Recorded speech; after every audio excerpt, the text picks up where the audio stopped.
اللہ الرحمن الرحیم۔ السلام علیکم دوستو، ویلکم کرتا ہوں عمران آفیشیل میں۔ جو میرے بھائی سعودی عرب جانا چاہتے ہیں ان کے لیے ایک بہت اچھی خبر آ گئی۔ سعودی گاگا کی طرف سے سفری ہدایت نامہ جاری کر دیا گیا ہے۔ وہ تمام پابندی والے ممالک جن پر پابندی ہٹا دی گئی اور تمام ایئرپورٹس کھولنے کا فیصلہ کر دیا گیا، وہ تمام ایئر لائن سے سعودی عرب کے لیے فلائٹ اوپننگ کر دی گئی ہیں۔ تو وہ کون سے لوگ ہیں جو سعودی عرب آ سکتے ہیں؟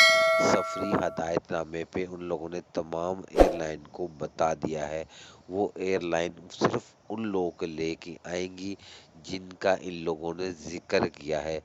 تو وہ کون سی شرائط کے ساتھ سعودی عرب آ سکتے ہیں، خاص کر حکامہ ہولڈر کے لیے؟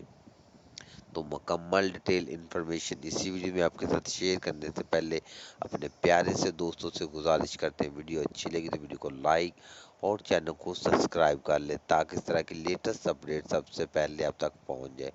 سعودی گاگا کی طرف سے جو سفری ہدایت نامہ تمام ایئر لائن کو دے دیا گیا ہے کہ آپ 100% لوگوں کو سعودی عرب لے کے آ سکتے ہیں۔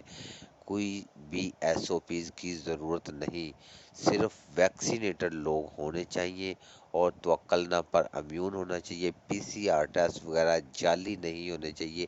اس چیز کی لوگوں نے سختی سے نوٹس لیا ہے بھی کوئی بھی ایئر لائن اس طرح کا کوئی بھی آدمی نہ لے کے آئے، یہ ادھر پاکستان یا انڈیا میں ہی خود چیک کر کے لے کے آئے کہ ان کے پاس کو کورونا کا جعلی سرٹیفکیٹ وغیرہ نہ ہو، فلی ویکسینیٹڈ لوگ ہونے چاہیے۔ تو فلائٹ کب بحال ہوں گی اس کا 1-2 دن میں فیصلہ کر دیا جائے گا، لیکن سفری ہدایت نامہ جاری کر دیا گیا۔